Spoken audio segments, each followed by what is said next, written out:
grief comes to you as a message. On face value, the message is negative. On face value, the data that you are dealing with is actually negative. It's a message that comes to you, and when you look at the message, you look at the data. The data is actually negative. You say to yourself, oh yeah, my goodness, I lost so and so, or I've lost this particular business opportunity, or I've lost this particular home. I've lost this particular tangible asset I used to have, or something has been taken away from me, or someone has been taken away from me. So therefore, I'm sad. So that is the message. On face value, you're only focusing on the data, and the data is, of course, negative.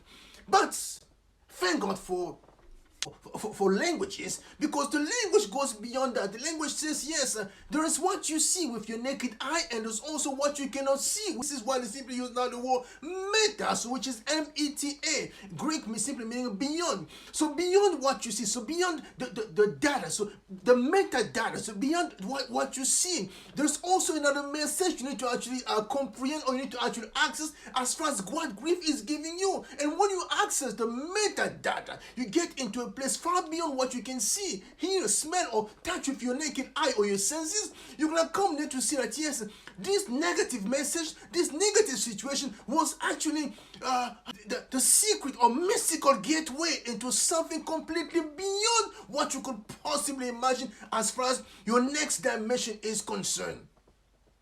It is the key to your next level. It is the key to your next dimension. So this moment, as I was explaining this morning, grief, we have a tendency to look at it as a low moment. And I went through great length to explain that yes, we are spiritual beings having a physical moment, not physical being having a spiritual moment.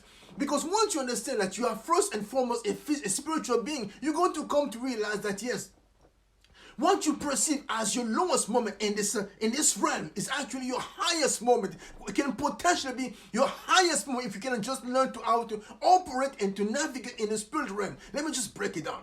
Because we have a tendency, oh, something happened to me, something has been taken away from me, or someone has been taken from, oh my goodness, this is just the end of my life. But you don't really come to understand that yes, this is simply an opportunity for me to actually start looking at the data and looking at the metadata to see what is beyond what I'm actually seeing with my naked eye.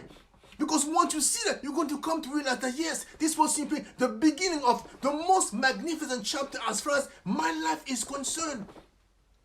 Again, data is what you see. Metadata is what is beyond that. And once you learn how to access the metadata beyond your grief, what's going to happen is you're going to come to a place where you're going to develop what I would simply call meta-cognitive skills that's going to allow for you to now to navigate between the conscious and the subconscious, or the conscious and the unconscious, and back and forth, and now take the world to a place far beyond what we could see as a community.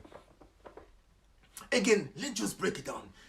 Grief on the surface level is data, and data is negative. But when you look beyond that, you're going to start looking now at the metadata. And the metadata is simply what beyond the message you see with your naked eye. You're going to come to see that this is simply the gateway to something completely amazing. It can be the gateway to something completely amazing. It can be simply a gateway to a place where you're going to start using your metacognitive skills and simply be able now to navigate between the conscious and the unconscious and go back and forth and now go basically just propel yourself like my goodness, that was not what I intend to talk about today.